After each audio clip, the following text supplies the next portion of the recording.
Il y a peu de personnages historiques dont l'influence sur l'histoire de l'humanité a été aussi grande que celle de Jésus, notamment si on regarde la durée assez courte de sa prédication, à peine quelques années. Il n'a pas fondé de religion, et sa vie n'est pas comparable à celle de Bouddha, de Confucius ou de Mahomet, où ils ont exercé leur activité et fondé justement des religions ou des courants de pensée. Pourtant, depuis 2000 ans, son enseignement est sans cesse repris, commenté par ses fidèles. Sa personne est vénérée comme celle du Fils de Dieu, la foi en lui annoncée en toute langue de la terre. Et même les non-chrétiens, les adversaires du christianisme, reconnaissent en lui une personnalité hors pair. Et chacun interprète son œuvre et son message en fonction de ses options philosophiques ou politiques. En effet, Jésus est présenté comme un moraliste, un maître à penser, un idéaliste un peu rêveur, mais aussi un messager, un révolutionnaire, un socialiste avant l'heure. Le personnage historique a depuis longtemps donné naissance au mythe. Cela est d'autant plus normal que Jésus n'a rien écrit. Les évangiles, qui sont notre seule source documentaire, ne sont pas des biographies de Jésus ni un compte-rendu de ses discours, mais un témoignage de la foi des premiers chrétiens. Ça signifie tout simplement que, comme on n'a pas de source directe de Jésus, de sa parole, il est possible de spéculer énormément à propos de ce qu'il a dit ou de ce qu'il n'a pas dit. Dans cette vidéo, je vais répondre à deux questions. 1. Qui était Jésus ? Et 2. Quel était l'enseignement de Jésus ? Je vais répondre à la question qui est Jésus d'un point de vue biographique et aussi d'un point de vue allégorique. Quelle est la figure de Jésus ? Et qu'est-ce que ça veut dire être le Christ ? Ainsi qu'une petite biographie. Et enfin, on verra son enseignement. Qu'est-ce qui prêche finalement Jésus ? Alors que sait-on de Jésus ? On sait qu'il est originaire d'une province de l'Empire romain. Il a sans doute une trentaine d'années lorsqu'il commence un ministère public. Alors le ministère public, c'était tout simplement un espace et un temps où Jésus a essayé de faire un maximum de miracles. D'abord dans l'entourage d'un certain Jean-Baptiste, qu'il quitte bientôt pour prêcher en Galilée, sa patrie où il recrute ses disciples. Son enseignement est enraciné dans la tradition religieuse et scripturaire juive, mais il est marqué par une autorité et une tonalité particulière. Il annonce notamment le royaume de Dieu, la nécessité de se soumettre avant qu'il ne soit trop tard à Dieu qu'il appelle son Père. Il utilise un langage clair, des images, des paraboles. Cet enseignement, les guérisons qu'il accomplit, attirent sur lui l'attention des Galiléens, mais aussi l'hostilité des rigoristes pharisiens qui le considèrent comme un gêneur et cherchent à le prendre en faute. Donc les rigoristes pharisiens sont tout simplement certains juifs qui étaient plus proches du texte, plus proches de la loi judaïque, alors que Jésus semblait s'en écarter quelque peu. Quelques mois plus tard, alors que ses enseignements et ses prêches gagnent de la popularité, Jésus monte à Jérusalem avec ses disciples pour la Pâque. Les évangiles nous le montrent enseignant dans le temple, aux prises avec les légistes et les membres du sacerdoce. Arrêté de nuit, abandonné par ses amis, il est conduit chez le procurateur romain Pilate. L'accusation portée contre Jésus lors de sa comparution est d'ordre politique. Il se serait dit roi des Juifs. Il est condamné à être crucifié et meurt sur la croix, sans doute la veille de la Pâque, sans qu'on puisse préciser l'année, autour des années 30. Bientôt après, ses disciples proclameront leur certitude que leur maître est ressuscité. Maintenant qu'on sait à peu près l'histoire de Jésus, ce qu'on pense, les faits historiques, j'aimerais insister sur qui est Jésus, la nature de Jésus. Qu'est-ce qu'on entend par Jésus ? Alors, Jésus, juste une petite chose avant de commencer, on va faire de la christologie. Alors la christologie, c'est quoi ? C'est la science de Jésus, la science qui va porter sur Christos. Et simplement parce que les chrétiens appellent le Christ, dont ils tirent justement leur nom. Les chrétiens, c'est ceux qui suivent l'enseignement du Christ, qui était donc Jésus. Alors, qui était Jésus ? Alors Jésus, c'est un personnage qui pose un problème puisque, selon le dogme catholique, c'est un personnage extrêmement particulier puisqu'il est le symbole, en tout cas la réalisation de l'union hypostatique. Alors c'est quoi l'union hypostatique ? C'est un des concepts les plus importants de la théologie chrétienne qui désigne l'union de deux natures, divine et humaine, en la personne de Jésus-Christ. Il vient du mot hypostasis qui signifie hypostase, c'est-à-dire fondement, substance. Alors qu'est-ce que c'est que cette histoire d'union divine et humaine en la personne de Jésus-Christ. L'union hypostatique est en réalité le dogme de la Trinité. Et elle est le résultat de l'incarnation, l'interaction entre les deux natures du Christ. Alors, c'est quoi le dogme de la Trinité chrétienne? Être chrétien, c'est croire au salut apporté par Jésus-Christ. C'est un acte de foi qui s'exprime dans des formules simples comme Jésus est le Christ ou Jésus est le Seigneur. Un seul nom est cité, mais si on développe la formule, on s'aperçoit que sa structure est trinitaire. Le croyant sait que le salut apporté par Jésus vient de Dieu et que cette œuvre de sanctification se continue dans l'action du Saint-Esprit. Et ces trois personnes sont considérées comme trois personnes divines. Dieu, je ne le définis pas, on en reparlera dans une autre vidéo. Le Saint-Esprit, c'est au sens littéral un esprit qui vient de Dieu et qui peut ou non vous inspirer, vous donner naissance à votre fertilité, votre joie intérieure, votre paix. Et s'il n'est pas là, ce Saint-Esprit, s'il vous quitte, à ce moment-là, c'est plus compliqué pour vous. Les personnages qui sont aptes à comprendre l'enseignement de Jésus reçoivent tous le Saint-Esprit, ainsi les rois dans la Bible. Et bien entendu, le Christ, donc Jésus, est le porteur du Saint-Esprit. Jésus, lui, a donc une place spéciale puisqu'il réunit un peu à la fois Dieu, l'Esprit Saint et l'humanité. Alors qu'est-ce que ça veut dire? C'est que Jésus est un individu qui a toutes les caractéristiques d'un être humain. C'est pour ça qu'il concilie les deux natures, la nature divine et la nature humaine. Et en même temps qu'il a toutes les caractéristiques de l'être humain, il est en lui-même Dieu. Il est l'incarnation de Dieu sur terre. C'est ce qu'on appelle l'union hypostatique. Et elle se situe au centre de la Christologie. Dès le Concile d'Éphèse de 431, les catholiques se sont mis d'accord sur le fait que Jésus-Christ, c'était pas simplement Dieu, c'était pas non plus simplement un être humain, mais c'était vraiment une personne unique, puisqu'il avait à la fois la nature divine et la nature humaine. Alors, je vais essayer d'expliquer ici quelques problèmes que ça pose, parce qu'en fait, ça a posé plein de problèmes théologiques et logiques, évidemment, qu'un individu soit Dieu et en même temps un être humain. Et je vais essayer de proposer la réponse que pourrait donner un catholique par rapport à ces questions. 1.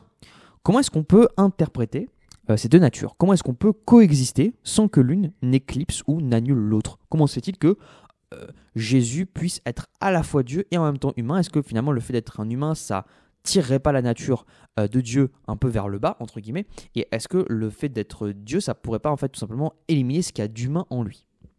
Alors la réponse d'un catholique, c'est que Jésus est pleinement Dieu et pleinement homme. C'est une coexistence qui est sans confusion, sans changement, sans division, séparation. Et ça, c'est un peu un mystère de la foi. C'est-à-dire que Jésus, c'est le seul être humain, et c'est en ça qu'on voit qu'il est divin, qui n'est pas un pécheur. Tous les êtres humains sont des pécheurs, sauf Jésus.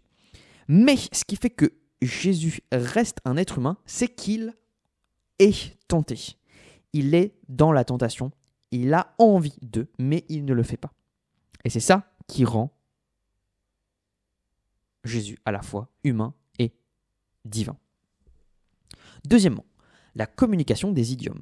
C'est le principe théologique qui décrit les propriétés de chaque nature, donc le fait d'être humain et le fait d'être divin, et on peut se demander comment est-ce que des attributs divins, comme l'omniscience, l'omnipotence, peuvent être réconciliés avec des expériences humaines de croissance, d'apprentissage et de limitation. Comment est-ce qu'on peut avoir un être humain qui est censé tout savoir, puisqu'il est censé être Dieu, mais en même temps qui est censé ne rien savoir, puisqu'il est un être humain. On va avoir un savoir limité. Pour les catholiques, la communication des idiomes est possible et permet à Jésus d'exercer et d'expérimenter les attributs de sa nature humaine et divine. Bien que Jésus, en tant que Dieu, possède l'omniscience, son incarnation lui a permis de vivre une progression humaine dans le temps et l'espace. C'est aussi une part du mystère qui est acceptée dans l'incarnation. Et les limitations humaines n'ont pas diminué sa divinité, mais lui ont permis d'acquérir une réelle expérience humaine. Troisième question que ça pose, la volonté et l'action dans l'union hypostatique. Jésus avait-il une volonté humaine distincte de la volonté divine? La réponse là-dessus est celle du troisième concile œcuménique de Constantinople en 681 et on répond par l'affirmatif. Les deux doctrines sont une seule et même volonté. C'est ce qu'on a appelé le diotélitisme.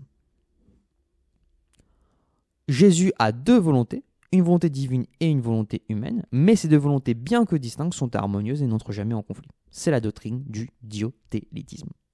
La volonté humaine de Jésus s'aligne parfaitement sur sa volonté divine. Et ça illustre le modèle d'obéissance et de soumission à Dieu que l'humanité est appelée à imiter.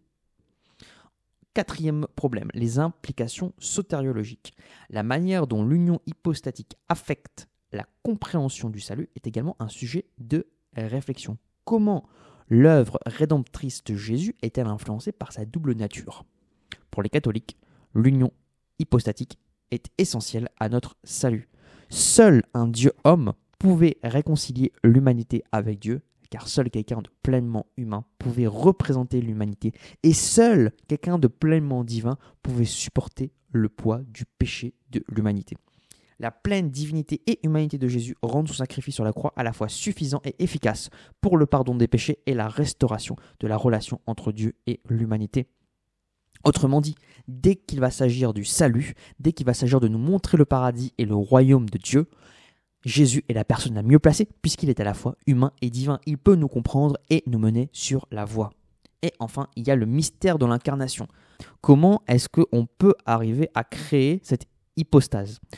Autrement dit, comment est-ce que Marie a pu créer un tel être? Comment est-ce qu'une humaine a pu créer et enfanter un Dieu vivant, littéralement? Pour la foi catholique, c'est là un mystère sacré, un point central de la foi chrétienne. Et plutôt que de résoudre les paradoxes intellectuellement, les catholiques sont invités à approcher ce mystère avec foi et émerveillement en reconnaissant que la pleine nature de Dieu et son plan de salut peuvent ne jamais être entièrement compris par l'esprit humain. L'incarnation est vue comme l'acte ultime d'amour de Dieu, s'abaisser pour devenir homme, non pour éliminer le mystère qui entoure Dieu, mais pour inviter l'humanité dans une relation plus profonde avec le divin. Alors, maintenant qu'on a vu ce que c'est que d'être Jésus, c'est-à-dire une personne qui est à la fois divine et humaine, on va s'intéresser à la notion de Christ. Qu'est-ce que ça veut dire être le Christ? Alors, le Christ, c'est un mot grec qui traduit l'hébreu Messiah, qui a bien sûr donné Messie en français.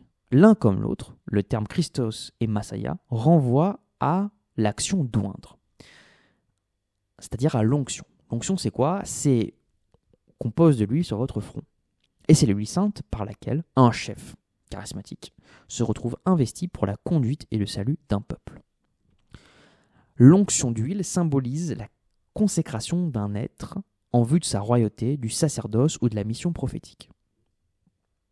Et c'était une consécration qui venait de Dieu.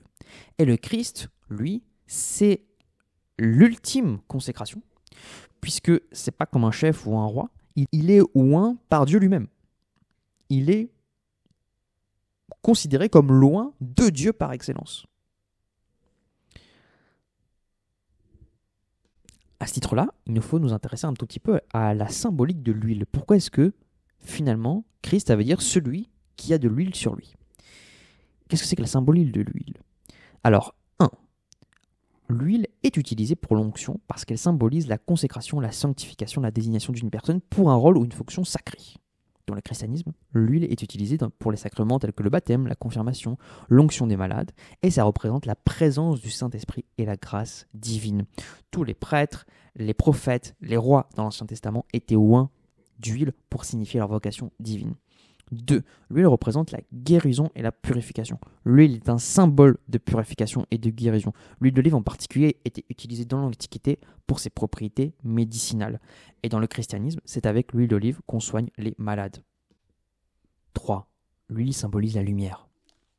Étant donné que l'huile était traditionnellement utilisée comme combustible pour les lampes, elle symbolise la lumière et la guidance divine dans l'obscurité. Elle représente l'illumination, la sagesse, la présence de Dieu qui guide et éclaire le chemin du croyant. 4. Abondance et joie. L'huile peut symboliser l'abondance, la prospérité et la joie. Dans la Bible, l'huile est souvent mentionnée en conjonction avec le vin et le pain comme signe de bénédiction et de fête. L'huile fait couler le visage, signifiant la joie et la faveur divine, un peu comme les larmes de joie qui pourraient couler, mais pas des larmes d'eau, donc des larmes de vie, mais des larmes pleines de graisse, donc de prospérité, de calories, de joie. 5. Consécration et protection. L'utilisation de l'huile pour l'onction symbolise la protection divine. Elle marque une personne comme étant sous la garde spéciale de Dieu et la sépare des influences négatives. 6. Renouvellement et force. Dans certaines cultures, l'huile est un symbole de renouvellement, de force. L'onction avec de l'huile peut représenter le renouvellement de l'esprit et du corps. 7. Fécondité et bénédiction. L'huile, en particulier l'huile d'olive, est un symbole de fécondité et de vie en raison de son association avec l'olivier. L'olivier, c'est un arbre qui peut vivre et produire des fruits pendant des siècles. Dans ce contexte, l'huile représente la continuité, la bénédiction et la transmission de la vie.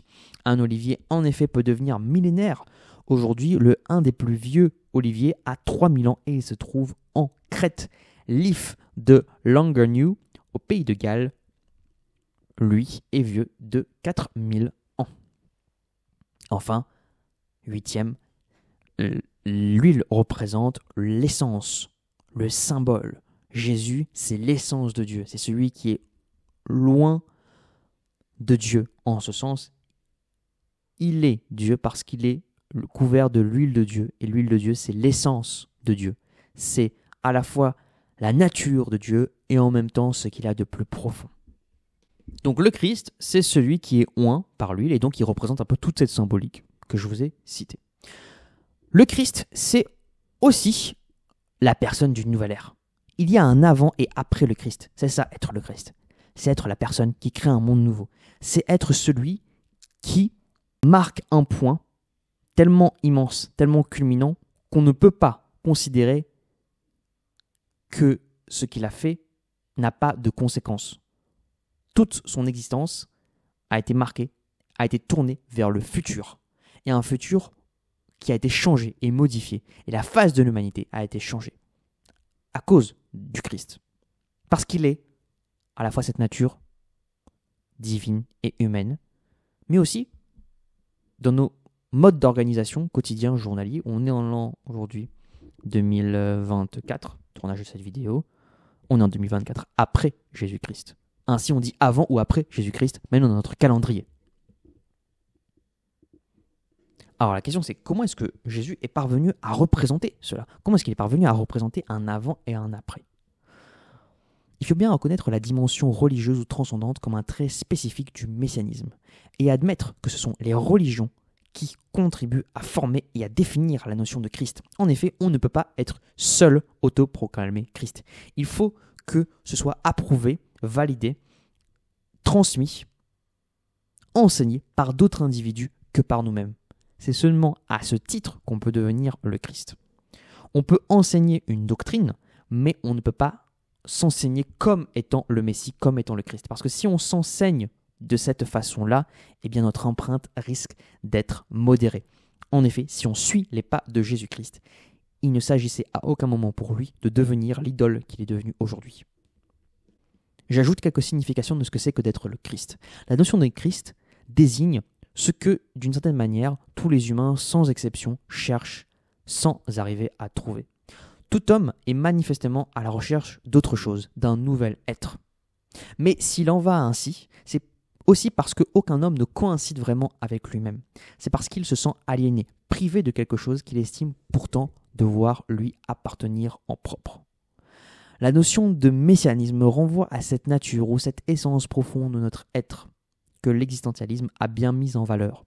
Nous ne nous réalisons jamais que dans une existence toujours marquée dans son auto-réalisation même par des sentiments de malaise, d'inauthenticité, de détresse, d'angoisse, d'insécurité. Ainsi, la réalité universellement espérée et recherchée qui pourrait arracher l'homme à son aliénation et lui apporter l'authenticité qu'il vise, soit inhumaine ou surhumaine. C'est le troisième aspect de la notion du Christ qui fait aussi son intérêt. C'est justement de désigner l'homme véritable et authentique que nous ne réussissons pas à être. Autrement dit, Jésus-Christ incarne cet être parfait que nous cherchons sans cesse, que nous cherchons à devenir, que nous cherchons à incarner, mais où nous savons que nous trépassons toujours dans le chemin de la perfection. Ceci étant posé, le Christ, annonçant cet âge de la nouveauté, il ouvre toujours la possibilité d'être un homme, d'être incarné, et toujours la possibilité, l'espoir d'atteindre cet objectif qu'on s'était fixé. Quel était l'enseignement de Jésus ? Alors l'enseignement de Jésus, il repose sur deux piliers principaux. 1. Le royaume de Dieu. 2. Le rapport entre Dieu et l'homme. Commençons par le royaume de Dieu. Jésus, lorsqu'il arrive, il vient réaliser un royaume de paix et de justice. Il vient annoncer le royaume de Dieu et c'est ça son enseignement principal. Alors c'est quoi le royaume de Dieu ? C'est son enseignement principal, mais il n'en donne jamais la définition et on n'en voit jamais vraiment la définition dans les évangiles. Il en parle de nombreuses fois à l'aide en réalité de paraboles. Le Christ compare par exemple le royaume à, je cite, un homme qui a semé du bon grain dans son champ. Matthieu 13, 24. À une graine de moutarde qu'un homme a prise et qu'il a semée dans son champ. 13, 31. Ou encore, je cite, au levain qu'une femme a pris et qu'elle a enfoui dans 3 mesures de farine jusqu'à ce que toute la pâte est levée. Traditionnellement, on interprète le royaume comme le ciel, le paradis, la maison du Père, dans le catéchisme de l'Église catholique. Et Jésus insiste sur 2 choses. 1, le fait que ce royaume est présent tout en étant encore à venir. Il est une réalité et une promesse en même temps. Un peu comme la double nature de Dieu, le royaume de Dieu est là, mais il est aussi à venir.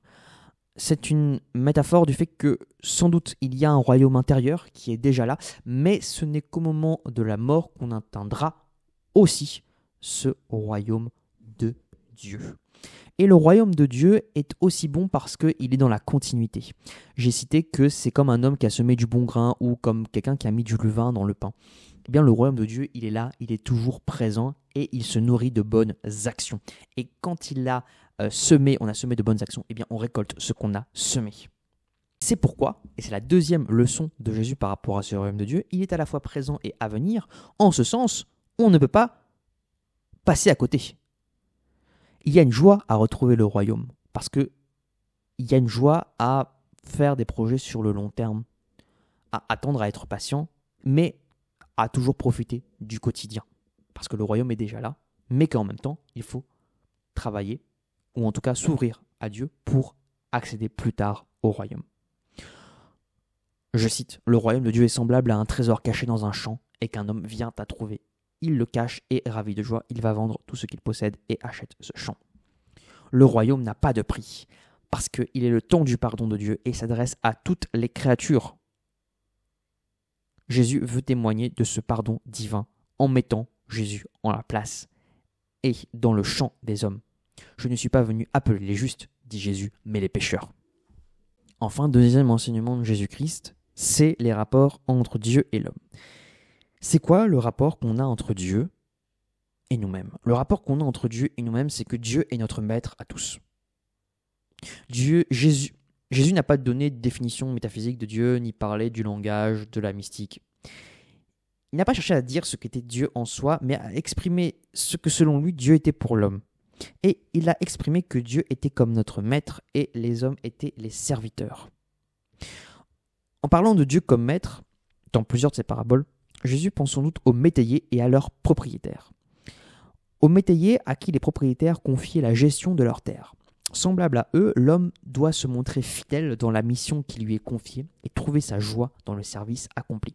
Les métayers, c'est tout simplement les paysans qui ne possédaient pas leurs terres, mais qui travaillaient pour le compte du propriétaire. Et c'est un peu comme ça qu'on doit voir notre mission envers Dieu. Dieu est le créateur de notre espace vivant et en tant qu'être humain, nous partageons simplement cet espace, nous le louons Nous y travaillons dessus avant notre mort et il faut faire au mieux pour que ce chant soit le plus beau possible. Cependant, en tant qu'être humain, on a aussi des difficultés par rapport à notre maître. Il est difficile d'être fidèle en toutes circonstances. On devient alors en dette avec son maître dès que lors qu'on a pris des parcelles du champ qui ne nous appartenaient pas ou dès lors qu'on n'a pas bêché le champ comme il le fallait. On est alors en dette avec son maître. Et c'est ainsi que l'homme doit concevoir son rapport avec Dieu. Il est toujours en dette avec Dieu. Et Jésus donne dans ses prières à dire à ses disciples « Remets-nous nos dettes comme nous-mêmes les avons remises à ceux qui nous devaient. » Et Dieu, la particularité de Dieu, c'est qu'on est toujours en dette avec lui, mais il est toujours prêt à remettre cette dette. Dieu est généreux. On le voit dans la parabole du serviteur impitoyable. On y voit le roi remettre sa dette, dont le montant est colossal, à un de ses serviteurs qui lui supplie de prendre patience. Tel est Dieu pour l'homme. Le pécheur même peut avoir la certitude du pardon, si du moins il accorde lui-même son pardon aux autres hommes qui ont des torts envers lui. Sinon, il sera mesuré comme il a mesuré et le maître se montrera un juge inexorable. Parce que Dieu est le maître de ce royaume futur, dont la lumière brille déjà dans la vie de ceux qui sont prêts à l'accueillir, il est aussi le Dieu proche, à qui confiance doit être faite. Ainsi Jésus dit « Ne vous inquiétez pas pour votre vie, de ce que vous mangerez, ni pour votre corps, de quoi que vous serez vêtus. La vie n'est-elle pas plus que la nourriture et le corps, plus que le vêtement? Votre Père céleste sait ce dont vous avez besoin. »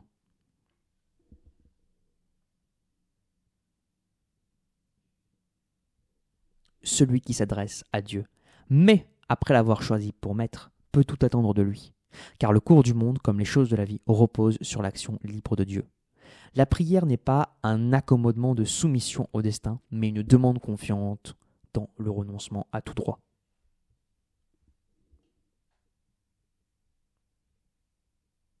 Enfin, Jésus, c'est celui qui est capable de dire que le Seigneur est pour lui son Père. En araméen, on dirait « Abba », utilisé par les enfants. Et Jésus est le seul qui utilise et qui s'autorise à utiliser le terme d'Abba pour parler de Dieu. Jamais un juif n'aurait jamais osé s'adresser à Dieu en disant « mon Père ». Jésus, selon la tradition unanime des évangiles, a toujours employé lorsqu'il priait cette expression « mon Père », par laquelle il veut préciser sans doute l'intimité particulière qui l'unit à Dieu.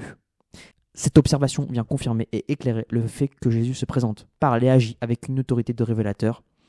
Il a conscience d'être dans une communion particulière avec Dieu, à laquelle il invite ceux qui viennent à lui.